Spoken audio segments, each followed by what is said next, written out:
Commander Park Jinwoo stood on the bridge of his ship. Bizen. The stars looked peaceful outside the window, but he knew that was about to change. His coffee cup sat cold on the control panel. He had been staring at the same report for 20 minutes. "Sir, we're getting another transmission from Nexus Prime," said Lieutenant Kim Hana from her station. She was young, maybe 25, but she had the sharpest mind for tactics he had ever seen. "Put it through," Park said. He knew what it would be. More bad news. The hologram appeared in the center of the bridge. It was Chancellor Veltar, the leader of the Galactic Council. The alien looked like a tall, thin tree with too many arms. His voice always sounded like wind through leaves. "Commander Park," Veltar said, "the situation has become ... critical." Park almost laughed. The aliens always used soft words when they meant something terrible. How critical? "The Void Swarm has consumed the Kepler system. All 7 planets. Gone?" Veltar's branches shook. "Our diplomatic team tried to make contact. They were absorbed into the swarm." Chief Engineer Lee Dong-ho looked up from his repair work. "Sir, that's the 3rd system this month." Park nodded. The Void Swarm was an old enemy. They had been sleeping for 1,000 years, but now they were awake and hungry. They did not talk. They did not make deals. They just ate everything in their path. "What do the other species want us to do?" Park asked. Veltar's image flickered. "By time. The evacuation fleets need 3 weeks to clear the border worlds. We need someone to slow the swarm down, and you pick the humans. You are the only species that still fights with ... primitive methods. The swarm adapts to energy weapons quickly. But your kinetic weapons, your explosives, they are unpredictable," Park smiled. The aliens thought humans were barbarians because they still used bullets and bombs. The other species had moved on to clean energy weapons that could cut through metal like butter. But sometimes, Park thought, the old ways worked best. "How many ships do we have?" he asked Kim Hana. 12 destroyers, 6 cruisers, and the carrier HSS Seoul in this sector," she replied. "But sir, the swarm has over 200 ships." "Good," Park said. "Even odds." Veltar's branches rustled with what might have been laughter. "Commander, you cannot seriously believe 18 ships can stop a swarm fleet. We don't need to stop them," Park said. "We just need to hurt them enough that they remember us." After the transmission ended, Park walked to the ship's mess hall. The crew was eating dinner, but they all looked worried. Word traveled fast on a ship. "Listen up," Park said, standing on a chair so everyone could see him. "I know you've all heard the news. The Void Swarm is coming, and we're the only thing standing between them and 20 billion civilians." The room was quiet. These were good people, Park thought. They had families back on Earth or on the colony worlds. They did not want to die. But they would fight anyway, because that was what humans did. "The other species think we're barbarians," Park continued. "They think we're too stupid to fight smart. Well, maybe they're right. But being stupid has worked pretty well for us so far." A few people laughed. Park was glad to see that. "The swarm expects us to run. They expect us to fight like the other species, clean and organized and polite. But we're not going to do that. We're going to fight like humans, messy, loud, and completely crazy." "What's the plan, sir?" asked Petty Officer Cho Min-sek from the back. "Simple," Park said. "We're going to punch them in the face and see what happens." The next morning, Park stood in his quarters, looking at pictures of his family. His wife and daughter lived on Earth in a small town by the ocean. They sent him letters every week, telling him about their garden and the neighbor's cat, he thought. About the evacuation fleets. Millions of families running from their homes, carrying only what they could pack in a few hours. Children crying because they had to leave their toys behind. Old people who had lived their whole lives on one planet, now forced to start over. "Sir?" Kim knocked on his door. "We're ready to depart." Park put the pictures away. "How's the crew?" "Scared but ready," she said.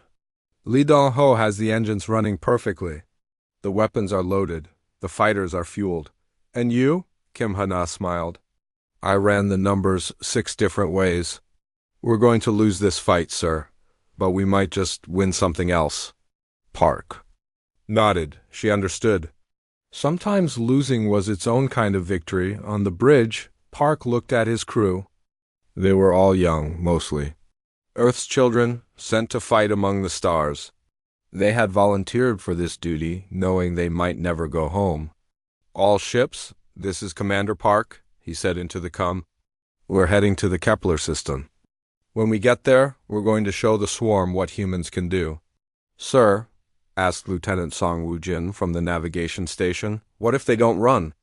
Then we'll teach them why they should have, Park replied. The fleet moved out. 18.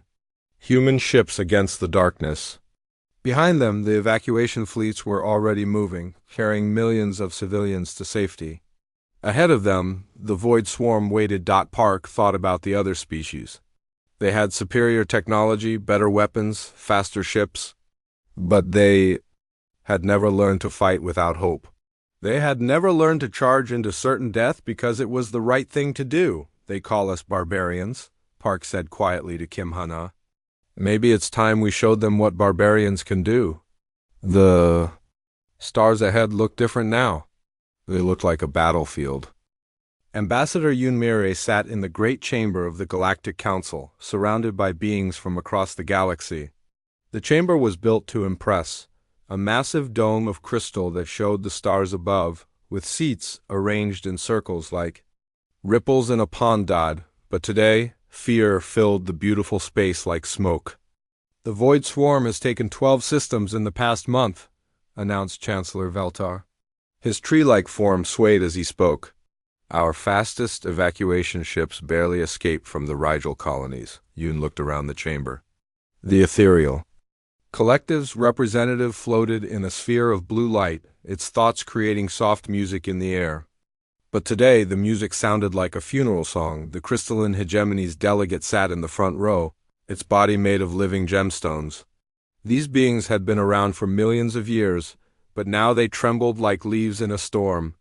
Have we tried all diplomatic options? Asked the representative from the Aquatic Federation. Her voice bubbled through the water tank she lived in. The swarm does not communicate, replied Veltar. They simply consume. We sent our best negotiators to the Vega system. The swarm absorbed them into their collective mind. Yoon shuddered. She had read the reports. The void swarm did not just kill their enemies. They added them to their hive mind, making them part of the collective. It was worse than death. What about our defense fleets? Asked the Avian Confederacy speaker, ruffling his golden feathers nervously. The First Fleet engaged them at Proxima 7, Veltar said. We lost 60 ships, the swarm lost 3. Silence fell over the chamber. The Galactic Council had the most advanced technology in the galaxy. Their ships could travel between stars in hours, their weapons could destroy moons. But against the void swarm, they were like children with toys. Perhaps, said the ethereal representative, its voice like wind chimes, we should consider other options. You knew what that meant. The ethereal collective could see possible futures with their minds. If they were suggesting other options, it meant they saw only defeat ahead. What other options? Asked Chancellor Veltar. The humans, said the crystalline delegate. Its voice sounded like rocks grinding together. They fight differently. Wave of uncomfortable sounds filled the chamber. The other species did not like talking about humans. They thought humans were barbarians, too violent and unpredictable for civilized society. The humans are useful for border patrol, admitted Veltar, but they are hardly a military power. Their weapons are primitive. Their tactics are chaotic. Exactly, said the ethereal representative. The swarm adapts to logical patterns, but humans do not fight logically. Yoon stood up. As the human ambassador, she had a right to speak, but the others usually ignored her. May I address the chamber? Veltar's branches rustled with annoyance. Ambassador Yoon, this is not the time for human pride. We are discussing survival? That's exactly why you should listen to me, Yoon said. Her voice carried across the chamber. You've tried fighting the swarm with your best technology. You've tried diplomacy with your wisest minds. How did that work out? The chamber fell silent. Yoon could feel their anger, but also their fear. For 150 years, you've called us barbarians, she continued. You said we're too violent, too chaotic, too primitive. But now you're facing an enemy that your civilization cannot defeat. Maybe it's time to call the barbarians. The human fleet is tiny, protested the Aquatic Federation representative. You have maybe 500 ships in total. Yes, Yoon agreed. But those 500 ships are crewed by humans who have never learned to give up. We don't retreat. We don't surrender. We don't run from fights we can't win. That's not courage, said the crystalline delegate. That's stupidity. Yoon smiled. Sometimes stupidity is exactly what you need. She looked around the chamber at all the advanced beings. They had evolved beyond war, beyond violence. They had created a perfect society based on logic and cooperation, but the Void Swarm did not care about logic. The Swarm expects you to fight like civilized beings, Yoon said. They expect formations, strategies, predictable tactics. But humans don't fight like that. We fight like angry animals backed into a corner. Even if we agreed, said Veltar, what could your people do that our fleets cannot? We can buy you time, Yoon said. Not by running or hiding, but by making the swarm pay for every inch of space. By showing them that some prey fights back. The ethereal representative's music changed, becoming more hopeful. I see ... possibilities. Chaos creating order, defeat becoming victory. What are you proposing? Asked the Avian Confederacy speaker. Give humanity full military command of the defense, Yoon said. Let us coordinate all fleets, all strategies. Let us fight this war our way. The chamber erupted in protests. The idea of putting humans in charge of galactic defense was unthinkable. Humans were junior members of the council, barely civilized by galactic standards. You're talking about giving barbarians control of our most advanced technology, said the crystalline delegate. I'm talking about giving warriors control of war, Yoon replied. There's a difference. Chancellor Veltar raised his branches for silence. The council will vote. All in favor of granting humans emergency military authority? The vote was close, very close, but fear won over pride. The motion passes, Veltar announced. Ambassador Yoon, your people now have command of galactic defense. May the stars help us all. Yoon smiled. She thought about Commander Park and his small fleet heading toward the Void Swarm. Soon he would have the resources of the entire galaxy behind him. Chancellor, she said, you're about to learn why sometimes the best defense is a good offense. Human style. General Choi Sung-min stood in the war room deep beneath Seoul, South Korea. The room was nothing like the elegant command centers of other species. Instead of floating holograms and crystal displays, it had screens, keyboards, and the smell of coffee mixed with sweat. General, we've got confirmation, said Captain Kang So-young, looking up from her computer. The Galactic Council has given us full military authority. Choi nodded. He had been expecting this call for weeks. The other species were good at many things, but war was not one of them. They had evolved beyond violence, which was admirable, but now they faced an enemy that understood only violence. What's our current strength? He asked. Major Shin Taek-young pulled up a holographic display. 537 ships total. 12 carriers, 48 cruisers, 200 destroyers, and the rest are support vessels. Crew strength? 200,000 active personnel. Another 500,000 in reserves. Choi walked to the big screen that showed the galaxy. Red dots marked the Void Swarm's advance. They were moving fast, consuming everything in their path. The alien fleets have better technology, said Captain Kong. Their ships are faster, their weapons more powerful. But they fight like they're playing a chess game, careful, calculated, predictable. And the swarm? The swarm fights like a pack of wolves? Coordinated but vicious. They adapt to patterns quickly, Choi smiled. Good thing we don't follow patterns.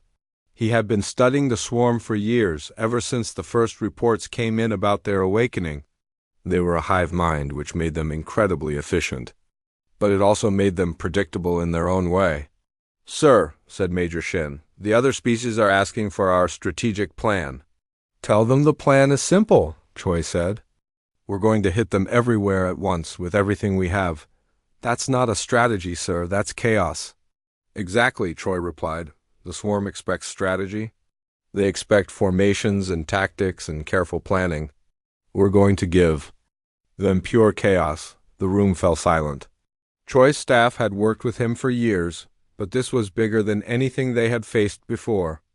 "General," said Captain Kong, "the evacuation fleets need at least 3 weeks to clear the border worlds."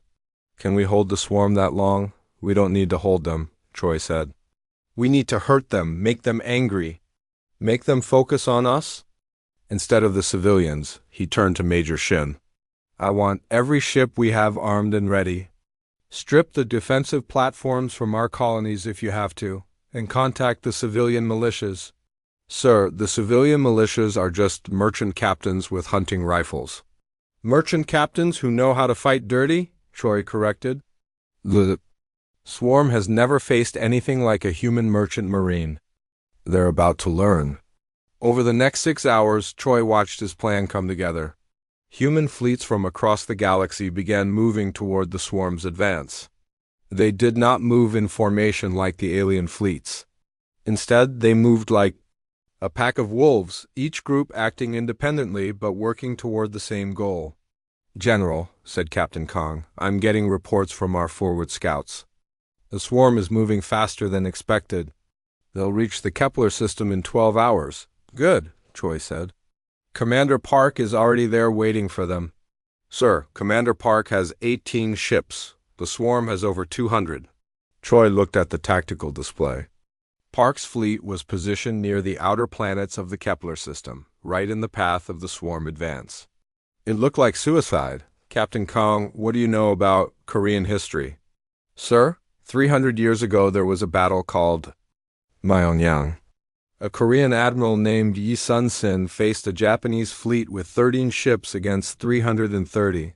"What happened?" "He won," Choi said. "He used the tide, the terrain, and the enemy's overconfidence against them. He turned their numbers into a weakness." Captain Kong looked at the display again. "You think Commander Park can do the same?" "I think Commander Park is about to teach the swarm that sometimes the best defense is a completely insane offense." The communications officer looked up from his station. "General, we're getting a transmission from Commander Park." "Put it through." Park's face appeared on the main screen. He looked tired but determined. Behind him, Choi could see the bridge of the HSS Bison. "General, we have visual contact with the swarm. They single quotes re ... How big?" "Big enough that our tactics are going to look completely crazy, which is perfect." Choi smiled. Park understood. The swarm would expect the humans to retreat or call for reinforcements. They would not expect 18 ships to attack 200.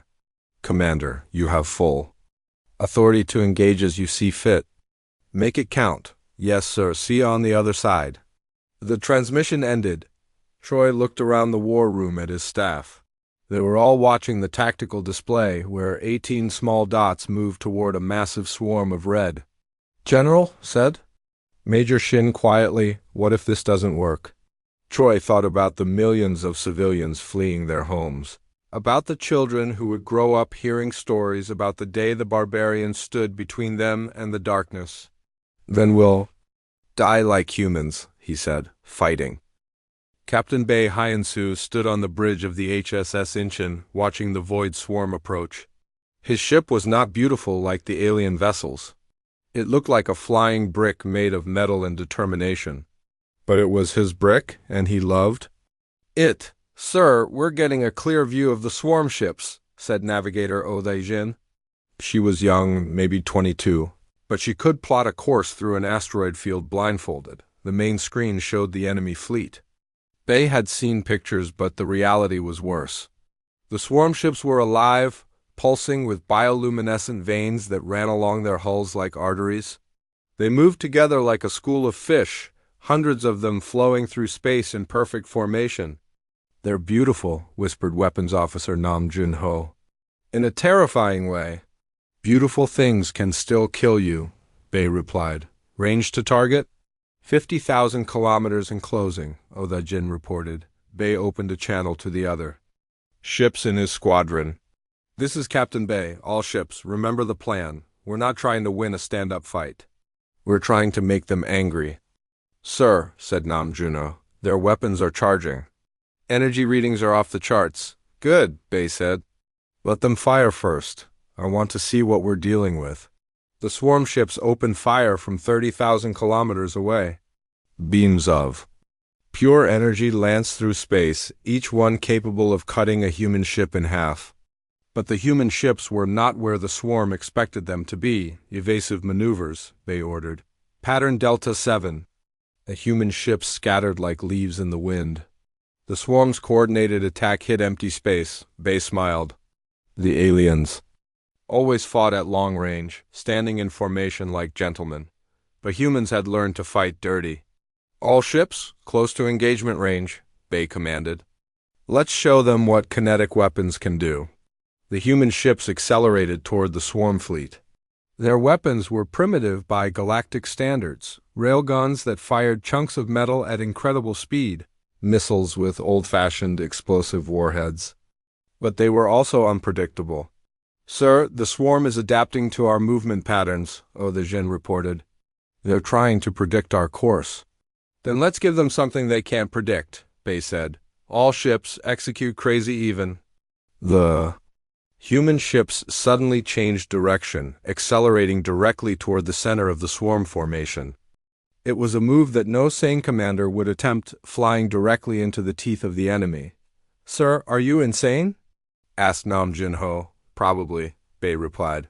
Fire everything we have. The HSS Inchin's railguns opened fire, sending tungsten slugs flying at the swarm ships at a significant fraction of light speed. The missiles followed, their warheads armed with good old-fashioned nuclear explosives. The swarm ships were not expecting this. They had adapted to fight the clean energy weapons of the other species, but kinetic weapons were different. They could not be absorbed or deflected by energy shields. One of the swarm ships exploded as a railgun slug punched through its hull. Another was crippled by a nuclear missile that detonated against its flank. The perfect formation began to break apart. They're scattering, Oda Jin reported. They don't know how to handle our attack pattern? Keep firing, Bei ordered. Don't give them time to adapt.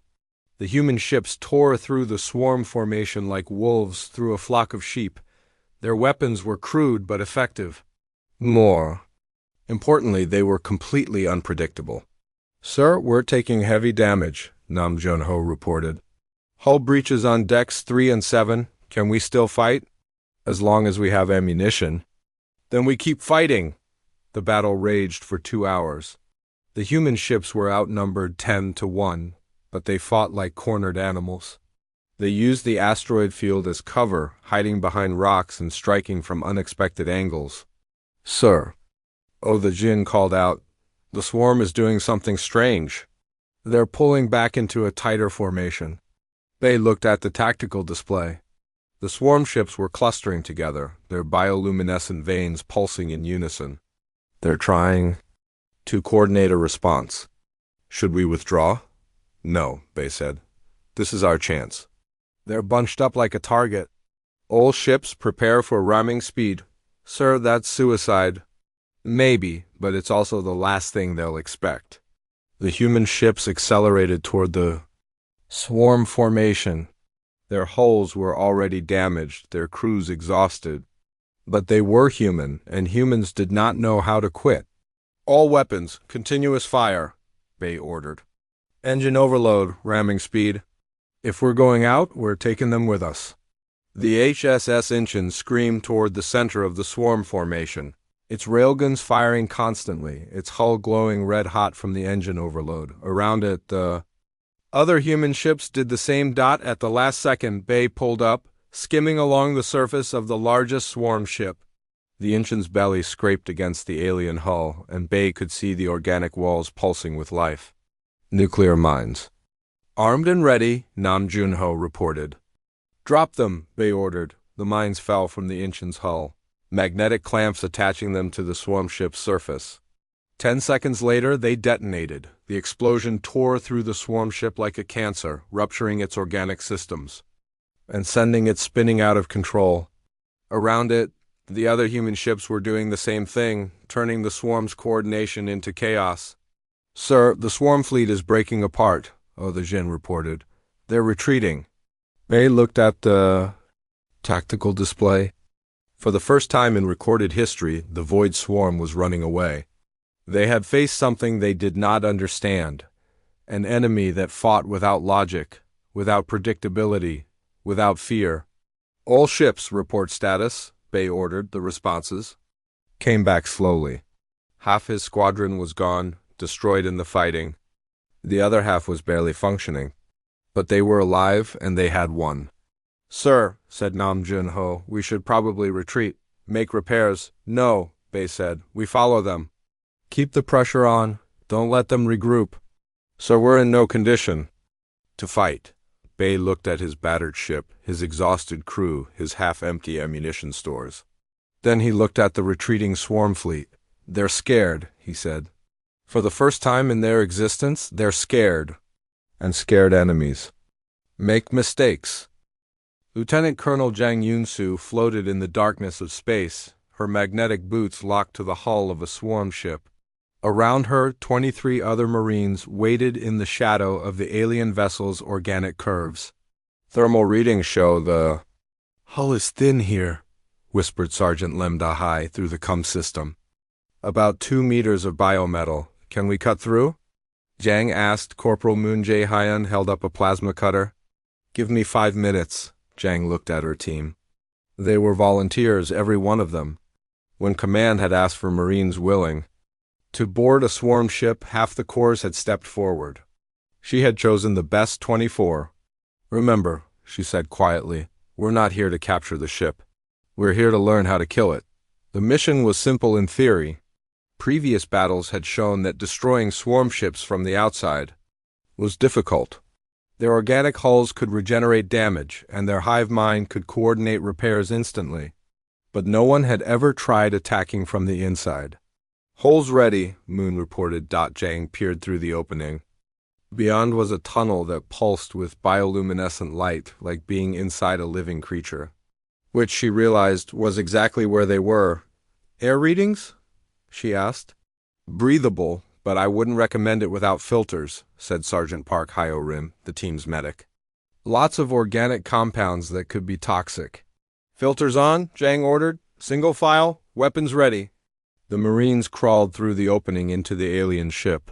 The tunnel was warm and humid like the inside of a mouth. The walls pulsed with a steady rhythm like a heartbeat. "This is really disgusting," muttered Private Kim Tae-won. "Stay focused," Jang warned. "We're inside a living organism that wants to kill us." They moved deeper into the ship, following the tunnel as it branched and twisted. The walls around them were covered with nerve-like fibers that glowed softly in the darkness. Sometimes the fibers would twitch, as if the ship was aware of their presence. "Colonel," Lim Da-hai whispered, "I'm picking up movement ahead. Something big." Jang held up her hand and the team froze. Through the tunnel, she could see a chamber filled with organic machinery. And moving among the machinery were creatures that looked like a cross between spiders and octopi. "Swarm drones," she breathed. "How many?" "At least a dozen," Lim replied. Jang considered their options. They could try to sneak past, but the drones would probably detect them. They could retreat, but that would mean failing the mission. Or they could do what Marines did best. "Grenades first, then small arms," she ordered. "On my mark," the Marines pulled out their weapons. Unlike the energy weapons used by other species, human weapons were crude and violent.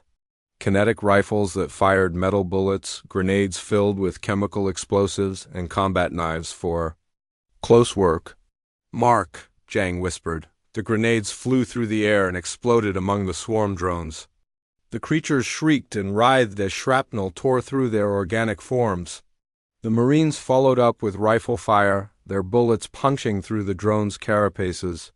"They're not adapted to this," Lim Dahai observed. They keep trying to absorb our weapons with their energy shields. Can't absorb a bullet, Zhang replied grimly. The fight was over in minutes. The swarm drones lay dead on the chamber floor, their bioluminescent patches fading to darkness. The Marines moved past them, deeper into the ship. Colonel, I'm reading. Massive energy signatures ahead, reported Corporal Moon. I think we're approaching the central nervous system. They emerged into a vast chamber that looked like the inside of a brain. Thousands of neural pathways pulsed with energy, connecting to nodes that sparkled with activity. At the center of it all was a massive organic computer, its surface covered with neural interfaces. That's it, Zhang said. That's the hive mind. Node, how do we kill it?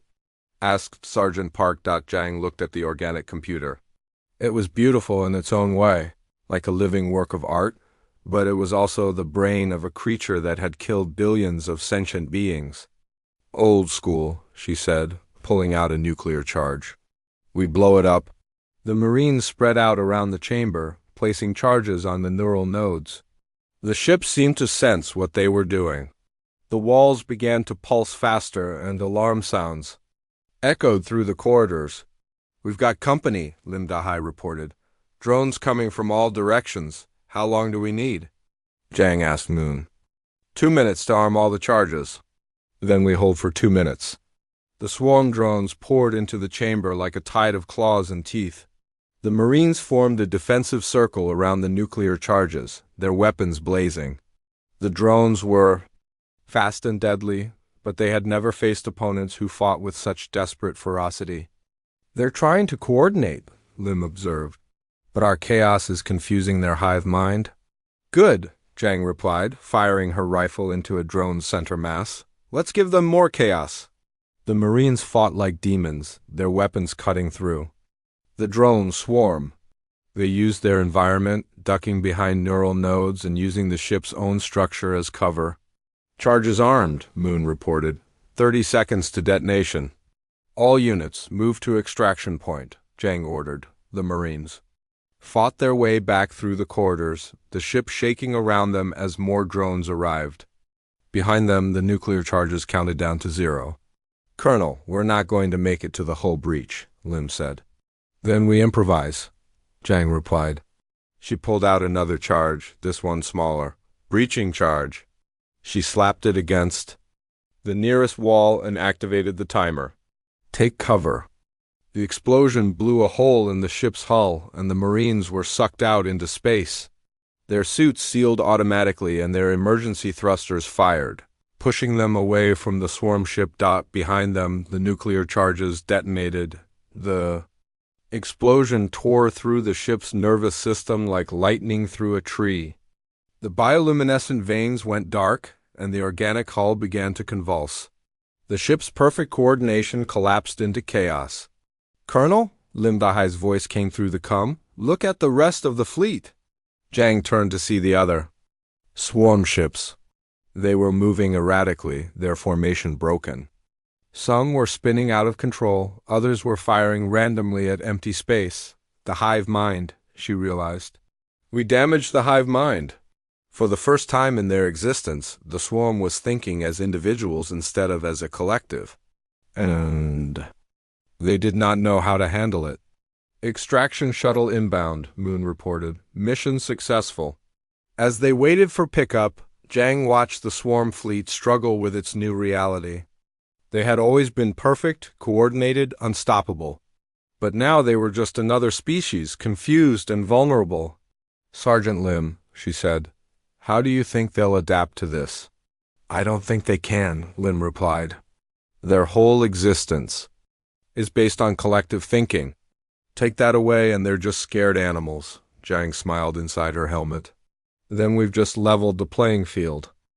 Fleet Admiral Ru Sang-ho stood on the bridge of the HSS Seoul, watching the final battle unfold on the tactical display.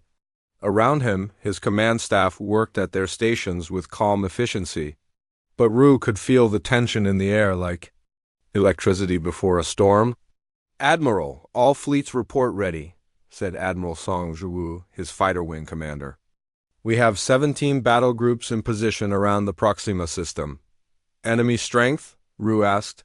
Admiral Quan Hai Young, who commanded the support fleet, looked up from her display. The swarm has gathered their entire force at Proxima 4.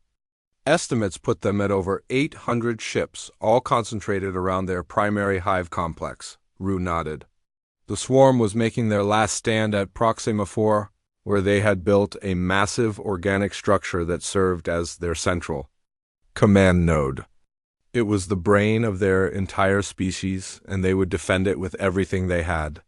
"Sir," said Captain Nam Jeng Ho, the tactical officer, "the Galactic Council fleets are maintaining position at the edge of the system. They're waiting." "To see what we do?" Ru almost smiled. The alien fleets had superior technology and more ships, but they were afraid to commit to the battle. They would watch from a safe distance while humans did the dirty work. "Let them watch," Ru said. "They're about to see why humans are different." The plan was insane by any reasonable standard. Instead of a coordinated assault on the swarms, primary position, Ru had divided his forces into 17 independent battle groups. Each group would attack a different target simultaneously, creating so much chaos that the hive mind could not process it all. "Admiral Song, are your fighters ready?" Ru asked. 2,000 fighters across all carriers, Song replied. "Pilots are eager to go." Admiral Quan, supply status? "All ships are loaded with full ammunition stores," Quan reported. "Extra kinetic rounds, nuclear warheads, and enough spare parts to keep us fighting for weeks." Ru looked at the tactical display. One more time. The swarm's 800 ships were arranged in perfect defensive formations around their hive complex. They expected the humans to attack in formation, following standard galactic military doctrine. They were about to be disappointed. "Oh. Battle groups, this is Admiral Ru," he said into the comm system. "Execute Operation Crazy Storm. All units attack independently. Make it loud, make it messy, and make them remember us." The human fleet scattered like drops of water hitting hot oil. Battle Group Alpha dove straight at the swarm's main formation. Battle Group Beta circled around to attack from the side. Battle Group Gamma split into smaller units and began harassing attacks on the outer perimeter. "Sir, the swarm is trying to coordinate a response," Captain Nam reported. "But they can't decide which threat to prioritize." "Good," Ru said. "That means it's working." The SS Seoul led Battle Group 1 directly toward the heart of the swarm fleet. Around them, human ships fired everything they had: railguns, missiles, kinetic torpedoes, and nuclear warheads. The space around Proxima 4 lit up like a fireworks display. "Direct hit on swarm heavy cruiser," reported the weapons officer. "She's breaking apart? Target the next one," Ru ordered. The battle was unlike anything in galactic history. The human ships fought like a pack of wolves, each unit acting independently but working toward the same goal. They used the debris from destroyed ships as cover, hiding behind wreckage and striking from unexpected angles. "Admiral, Battle Group 7 is reporting heavy casualties," Admiral Song said. "They're down to 30% strength." "Tell them to keep fighting," Ru replied. "We only need to hold long enough." "Long enough for what, sir?" Ru smiled. "For the swarm to make a mistake." The swarm ships were trying to respond to 17 different attacks at once. Their hive mind was overloaded, unable to process so much chaos. Individual ship commanders were starting to act on their own, breaking formation to engage the nearest human threat. "Sir, the swarm's central formation is beginning to break apart," Captain Nam reported. "They're losing coordination. Now," Ru said. "All fighters execute Strike Package Omega." 2,000 human fighters launched from their carriers simultaneously. Unlike the elegant alien fighters, human fighters were small, fast, and heavily armed.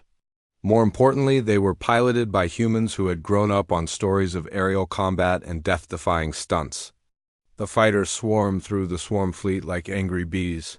Their pilots flew with reckless abandon, diving between the organic ships and firing at point-blank range. The swarm's point defense systems were designed to stop energy weapons, not kinetic rounds fired by crazy humans. Fighter Squadron 12 is requesting permission to ram the Hive complex, Admiral Song reported. Granted, Rue said without hesitation. He watched on the tactical display as 12 human fighters accelerated toward the massive organic structure at the center of the swarm fleet. Their pilots had armed their nuclear self-destruct charges and were flying their ships like guided missiles. The explosions lit up the system like a new sun. The Hive complex shuddered under the impact, its organic walls cracking and bleeding strange fluids into space. "Sir, the swarm fleet is in full retreat," Captain Nam announced. "They're abandoning the Hive complex." Rue looked at the display in amazement. For the first time in their recorded history, the Void Swarm was running away. Not retreating to regroup, not falling back to a defensive position, but running in complete panic. "All units, pursue and harass," Rue ordered. "Don't let them regroup." The human fleets chased the fleeing swarm ships across the system, their weapons blazing. It was not a battle anymore, it was a rout. The perfect, coordinated enemy had been reduced to a mob of frightened animals. "Admiral," said Admiral Kwan, "the Galactic Council fleets are requesting permission to join the pursuit." "Tell them they're welcome to help clean up," Rue replied. "But the hard work is done." Over the next 6 hours, the combined fleets hunted down the remaining swarm ships. Some fought to the death, others tried to escape into hyperspace. A few simply shut down their engines and waited to die. When it was over, Rue stood on the bridge of the Soul and looked out at the wreckage floating around Proxima 4. Hundreds of ships from both sides lay broken in the darkness, but the Hive complex was destroyed and the Void Swarm was scattered. "Sir," Captain Nam said quietly, "we're receiving a transmission from the Galactic Council fleet." "Put it through." Chancellor Veltar appeared on the main screen, his tree-like form swaying with what might have been respect. "Admiral Rue, on behalf of the Galactic Council, I wish to express our gratitude. Just doing our job, Chancellor. Your tactics. WERE unconventional, chaotic, completely unpredictable." "That was the point," Rue said. "The swarm expected us to fight like civilized beings. We fought like humans instead." "Yes," Veltar said slowly. "We are beginning to understand the value of barbarism." After the transmission ended, Rue walked to the observation deck of the Soul. Through the transparent aluminum windows, he could see the stars. Somewhere out there, evacuation fleets were returning to their homes. Families were being reunited. Children were playing in gardens that almost became feeding grounds for an ancient enemy.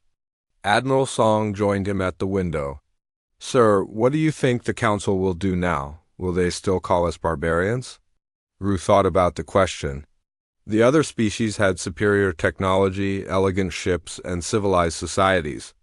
But when the darkness came, they had called upon the barbarians to save them. "Probably," he said. "But I don't think they'll say it the same way." "What do you mean?" "Before today, they called us barbarians because they thought we were primitive. Now they'll call us barbarians because they know we're dangerous." Song nodded. "And the swarm?" "The swarm will remember this day for the rest of their existence. They'll remember that there's one species in the galaxy that doesn't know how to quit, doesn't know how to surrender, and doesn't know how to lose gracefully. The humans." "The barbarians?" Rue corrected with a smile. As the Soul began its journey home, Rue thought about the message this battle would send across the galaxy. There were probably other ancient enemies sleeping in the dark between the stars. Other threats that diplomacy could not stop and technology could not defeat. But they would all learn the same lesson the Void Swarm had learned today: when peace fails, war answers. And nobody fights a war like a human. The stars ahead looked peaceful again, but Rue knew that was just an illusion. Somewhere in the darkness, other enemies were watching and planning, and when they came, they would find the barbarians waiting. For them, because that was what humans did. They stood guard in the darkness so that others could sleep safely in the light. And if that made them barbarians, Rue thought, then he was proud to be one.